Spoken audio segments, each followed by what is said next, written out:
Welcome to the Swayam MOOC course, NGOs and Sustainable Development, Unit 4, Module 32, NGOs and Sustainable Development Strategies. Learning objectives.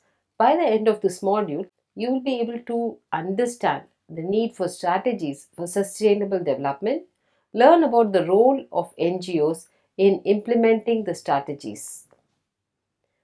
Challenges we are facing all around, mostly in developing countries, we find that 1 out of every 5 people still suffer from extreme poverty.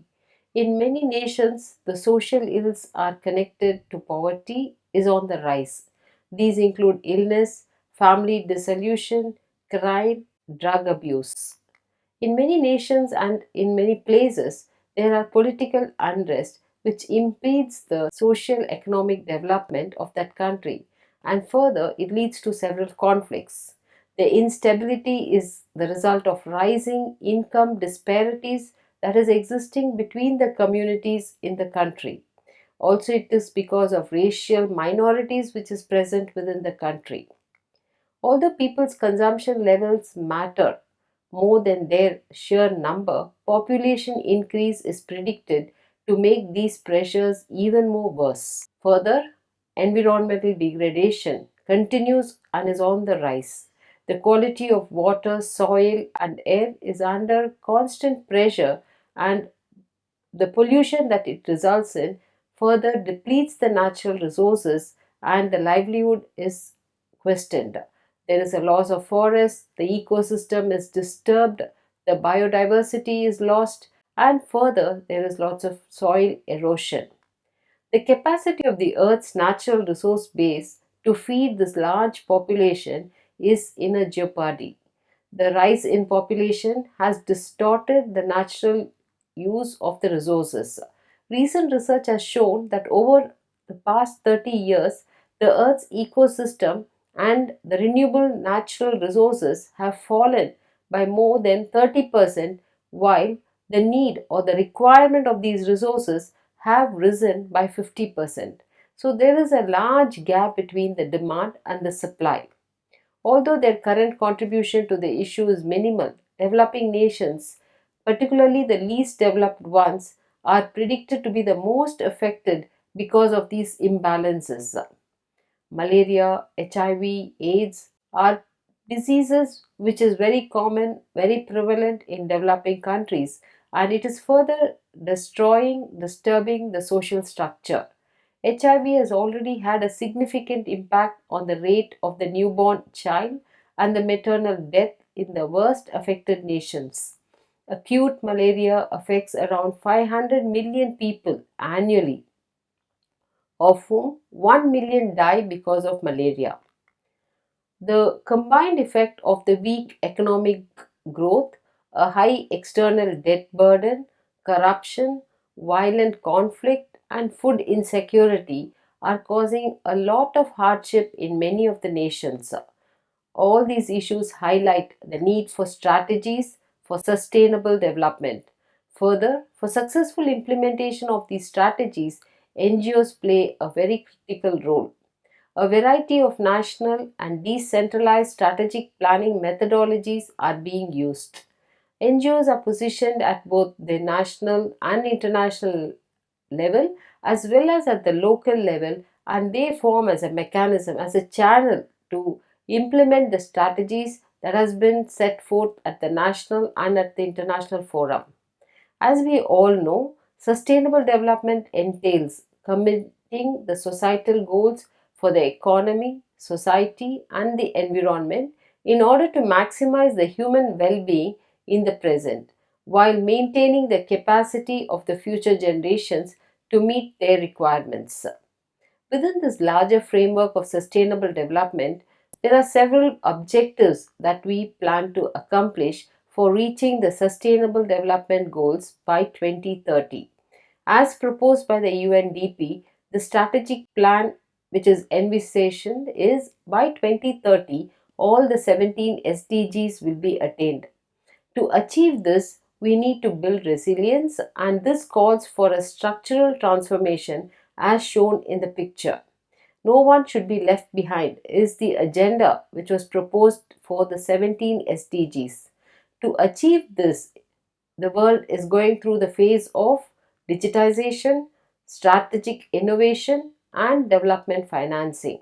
And through this, the objective of all this is to ensure there is no poverty, there is no inequality, there is good governance, there is resilience among the community, society at the local and national and international level. Further, environment is taken care of, the ecosystem is preserved, clean energy is used, and there is gender equality. So this is the objectives which the UNDP has set forth its strategic plan for achieving the Sustainable Development Goals SDGs, and for this NGOs have a very important role to reach each of these SDGs. What being strategic means is setting objectives, figuring out the means for achieving them. This means choosing a strategy that has an overarching vision supported by data, establishes the priorities, goals, and directions, as well as outlines the key techniques for reaching these goals. Therefore, a strategy for sustainable development should comprise of a coordinated set of participatory and continuously improving processes of analysis, debate, capacity strengthening, planning, and investment, which seeks to do so through mutually supportive approaches whenever possible and tries to manage the trade offs wherever it is not possible. Strategies for achieving sustainable development is required, essential to prevent future scarcity of our natural resources. The resources used should be sustainable and it should be available for the long term so that we give the natural resources for our future generations. The natural resources that are renewable and inexhaustible automatically regenerates, but they should not be used carelessly. The rate at which it regenerates should be more than the rate at which we are using those resources. People waste and pollute water, which is found to be renewable in nature, even though it is scarce resource now because of our careless use of water. Many areas in our country are severely short of water. There isn't enough clean water for everyone to drink. Today, water is available in bottles and is at a price. So, conserving water is very crucial if we want to protect it from pollution and from waste. So, some of the methods we can use for conserving water is by rainwater harvesting, ensuring our rooftop tank doesn't overflow, there are no leakages, and to the extent possible, we need to recycle the water. Strict legislations are required for protecting our species so that the legislation ensures that the species do not go extinct. The land species as well as the aquatic species have to be preserved, for which legislations are required. Further, in addition to the species, the land is also being degraded through intense development. We find that slowly there are encroachments into the rural area. Further, many of the farmland has been used as land development, property development. So, strict legislation is required so that we preserve the land and we do not exploit it. So, in order to safeguard the endangered and other threatened species, many nations have signed agreements in the Rio summit, in the international conferences, in international conventions, so that those agreements need to be translated into strategies and has to be brought down as rules, and these rules need to be enforced at the international, national, and at the local level. Another crucial aspect is the link between climate change and modern business. Businesses and industries, particularly in the manufacturing sector, emit a lot of greenhouse gases.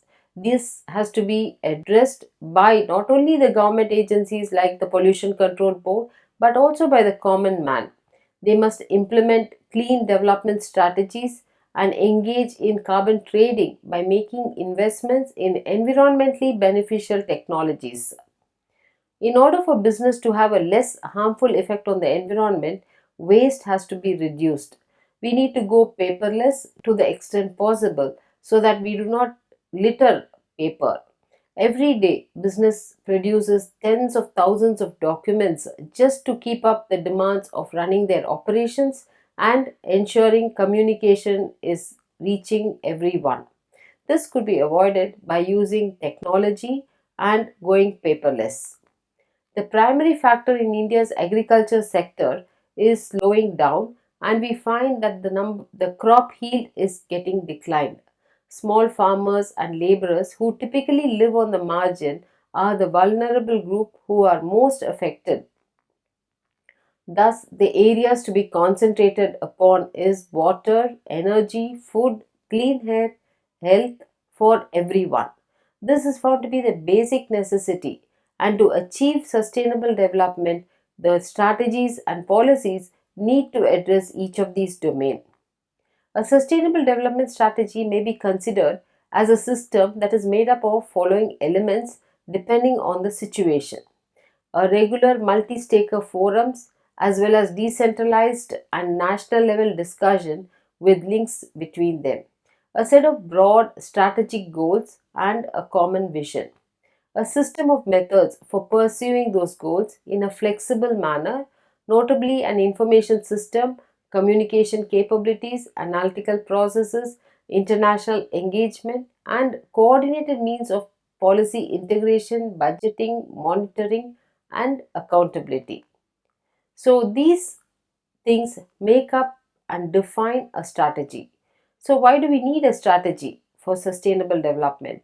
In all spheres of economic, social, and political life, significant structural changes are required, and this has to be implemented. For implementing it in a structured manner, when strategies are set in place, goals are defined, objectives are defined, implementing them becomes easier and the strategy gets achieved in the long run. This will entail encouraging economic growth that will benefit the poor and prevent from environmental hazards. In the long run, nations need to make sure that their net worth, which includes natural, human, and artificial capital, remains steady and keeps growing. So, the mechanism which contributes to sustainable development strategy is illustrated in the figure. So, at the center, we have the vision, goals, and objectives for any strategy. And based on the vision, the goal, and the objective, we need to have a set of framework that is put in place so that these strategies are successfully implemented across the nation or across the region or within the community. So, the important framework, the agendas, mechanisms include communication and awareness raising mechanism, monitoring and accountability mechanism, information system tracking the trends, issues, needs, research and analysis, a strategic assessment, environmental, economic and social. But what is the status? Where are we heading? We need to have a participation mechanism. We need to involve the NGOs, we have to involve the communities which the NGOs are in touch with, so that everyone gets involved, understand the strategy that is put forth by the country or by the local headquarters, so that everyone participates and makes the strategy a success. We invariably there will be conflicts, so there'll be differences of opinion, so there has to be a negotiation and a conflict management mechanism in the framework. We need to do prioritization, planning, decision making, analysis. Further, all of this depends on money, so we need to have a financial resources mobilization, allocation, management framework. And finally, anything that needs to grow, anything that needs to develop requires a change. So, we need to have a change management mechanism within the framework which ensures that it is very proactive, we look forward and we embrace new strategies that is put forth by the government, and NGOs ensure that these new strategies are taken to the common man. The framework should support and stimulate the formation of societal agreement around the vision, aim, and objectives which is set forth. and this is required for sustainable development. To deliver this, it should offer a set of coordinated effort, a coordinated mechanism by every group who is involved in the framework.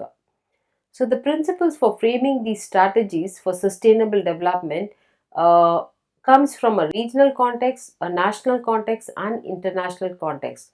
Whatever be it, there are certain underlying principles that we need to follow when we frame the strategies for sustainable development. One, the strategy need to be people centered.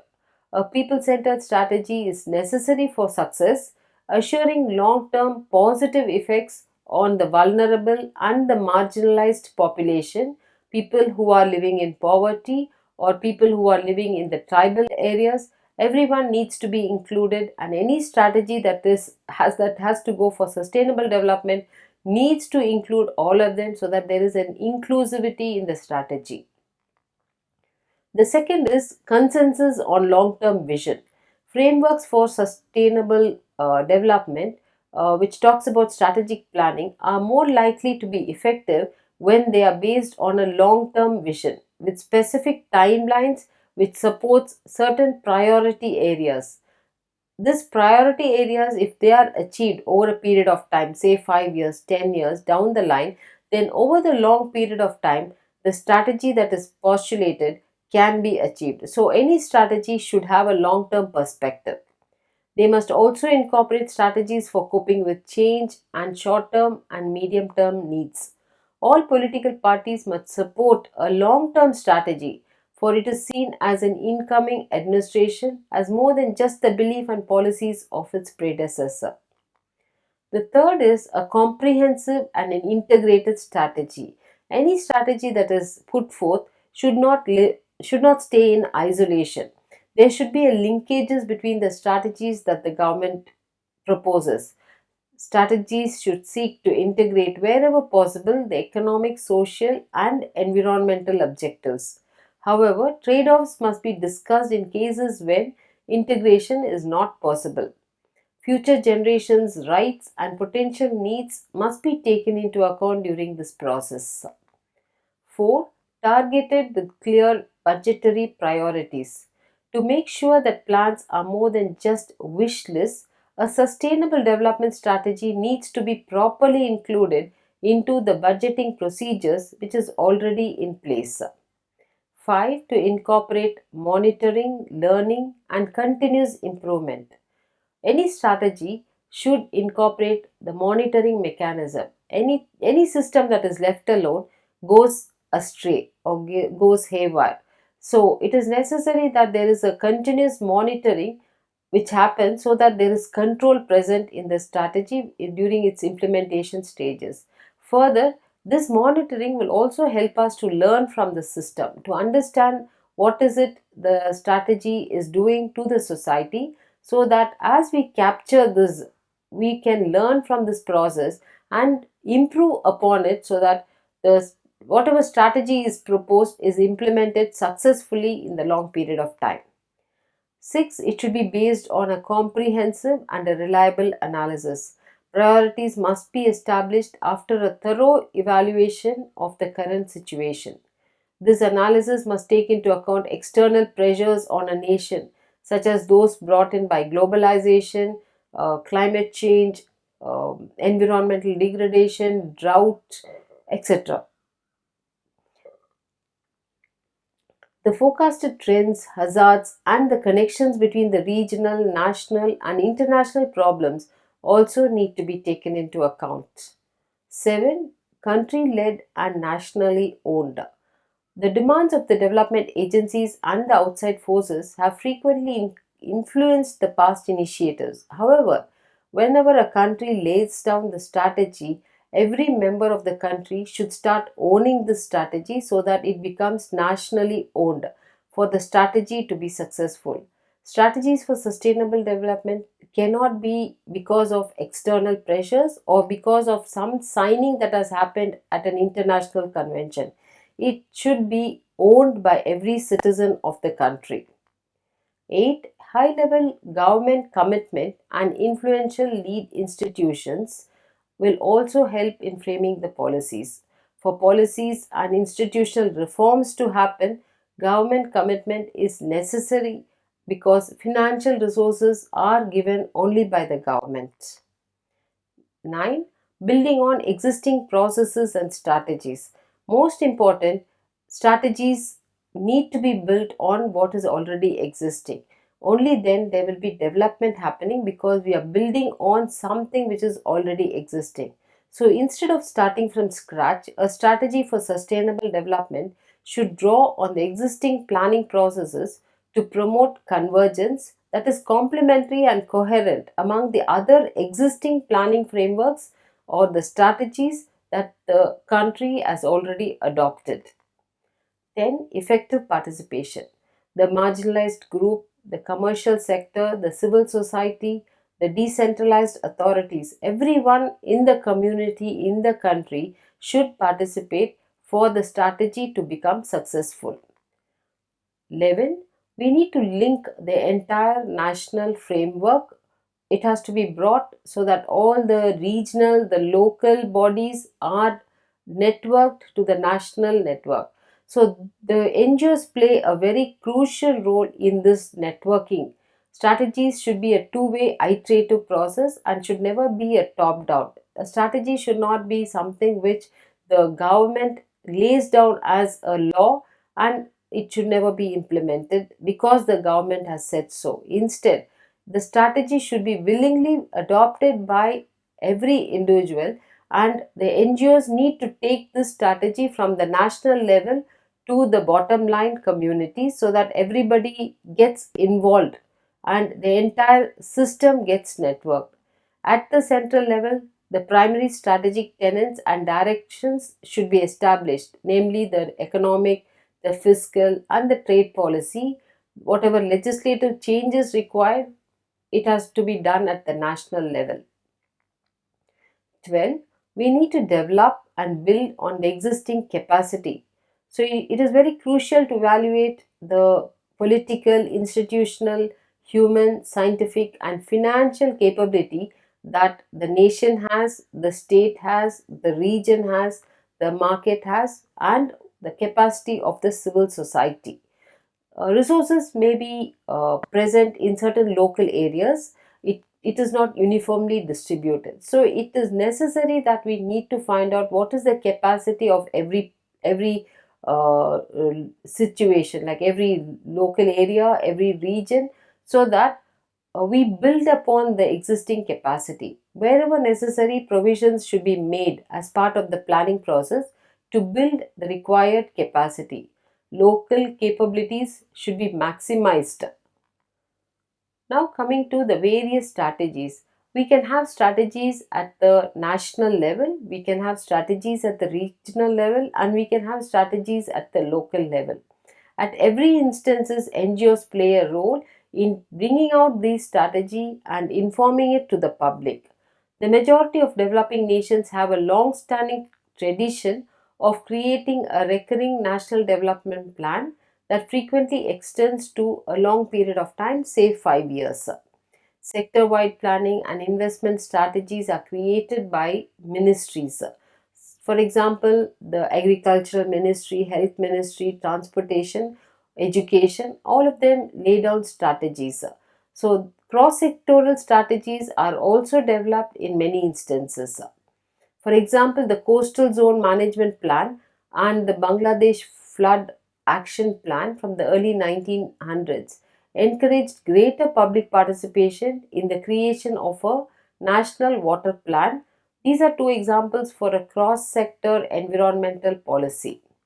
Numerous environmental plans such as the National Action Plan on Combating Desertification and the Biodiversity Action Plan are in response to the Rio Conventions. Environment ministries have taken the agreements that was signed during these conventions and have brought it out as legislation in the respective countries. Likewise, the National Forest Program are being implemented to carry out the recommendations for action made by the IPCC. In response to Agenda 21, some governments have taken up the primary responsibility of environment national conservation strategies (NCS) and the National Environmental Action Plan, which is called the NEAPs, that were created during the 1980s and the early 1900s. National Council for Sustainable Development (NCSD), a multi-stakeholder participatory organization with the presence of more than 70 countries, frequently formulated many of these strategies. Although the status of NCSD varies depending upon the location where they are, but they have an important role in formulating strategies which are taken up by various countries. Many nations have concentrated on anti poverty measures. Examples include the 1996 Poverty Alleviation Action Plan for Tanzania, the 1997 Poverty Eradication Action Plan for Uganda, and during the late 1990s Poverty Alleviation Strategy for Zambia. These blueprints had varied degrees of excellence. The most effective poverty reduction plans has well-defined budgetary priorities and were truly cross-sectoral. Others, however, tended to be a list of investment initiatives for local social sector. The World Bank introduced the Comprehensive Development Framework, which is the CDF, during 1998, and it was officially launched during 1999. Promoting a long term strategic vision of 15 to 20 years was the major component of CDF. By emphasizing the interconnection of all development related factors, including social, structural, human, governance, environmental, economic, and financial factors, it aimed to achieve balance in policy making. The World Bank and the IMF subsequently initiated a process of poverty reduction strategies for the low income countries. Country authored documents called the Poverty Reduction Strategy Papers, which is the PRSPs, outline the strategies for reducing poverty over a long period of time. The PRSPs will be required by all the IDA nations and were initially necessary as a condition for receiving debt relief in highly indebted poor countries, which is the HIPC. Now, coming to the subnational strategies, they are the strategic planning frameworks at the province or the district level.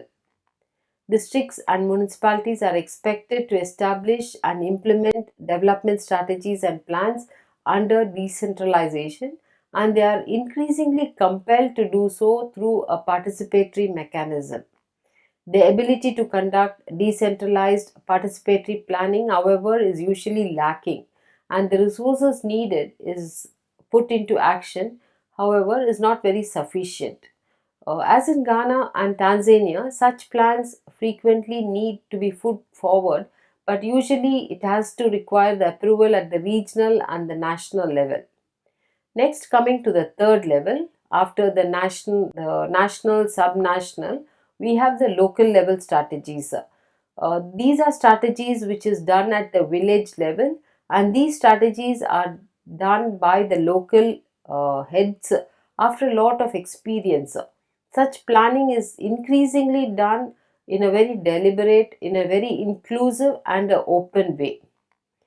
The Tanzania Tomorrow and the HIMA, that is the Hifadhi Mazingira Conserve the Environment programs in Tanzania, is at the local level strategies. They involve 3 to 5 villages in the preparation of the plans by identifying what are the main issues and how to propose solutions to these issues. So, these strategies are developed at the local level. Community based organizations in Nepal have received training to create community plans that represent shared economic, social, and environmental concerns as part of the Sustainable Community Development Program. It is possible to build a range of local level strategies through mechanisms that are largely disregarded by the central government but could serve as a crucial local pillar for sustainable development strategy and coordination structure that supports it. Some incorporate the use of conventional forums where communities and local organizations can voice their concerns and come to agreements on how to build societies that are both sustainable and culturally suitable. Examples include the traditional Kotla system of village meeting in Botswana and the Maori Hue meeting in New Zealand. All these are local level communities who come together in a willing manner, participate, set out the issues, and draft plans and strategies for solving those issues. And these were found to be very successful with the support of the local government. So we need convergence, we need links between the national, subnational and local strategies if we want to achieve the common vision, the common goal at the country's level. The CDF, the PRS, the national visions, local level planning initiatives encompass a significant number of principles. They also show the possibility of approach convergence with the idea for sustainable development strategy. Such efforts frequently run concurrently in multiple countries. Therefore, it is crucial to maintain their alignment around strategic planning tenets so that they are complementary as well as coherent. Thus, for any strategy to be successful, be it at the national level, agreements or legislations are laid down, but we need a mechanism to take this legislation and agreements down the line to the subnational level and then to the regional level to the local level. So this channel is produced by the NGOs who have their contact with the bottom line of the society, the community. So NGOs play a very critical role in taking these legislations to the general public. They will act as a mechanism to translate these policies into action plans.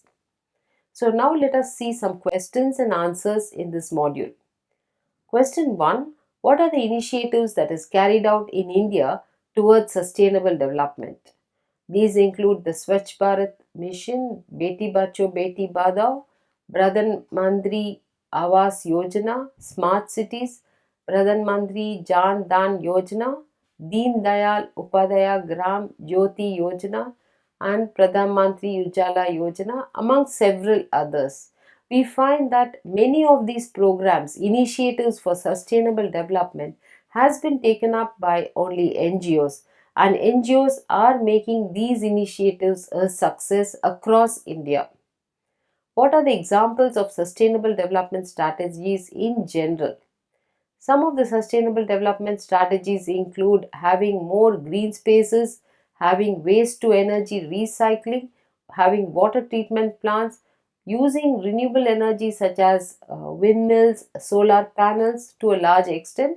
These are few of the strategies, general strategies, which nations take up in a large scale. How can NGOs help promote sustainable development? NGOs have a very critical role to play. For example, in order to gain economic sustainability, NGOs through microfinance helps the community to reduce poverty, create jobs and promote income generation. So for economic sustainability, it is the NGOs which has helped in translating the nation's vision into a reality. So, to conclude, in this module, we have understood the need for strategies for sustainable development. We have learned about the role of NGOs in implementing these strategies. Thank you.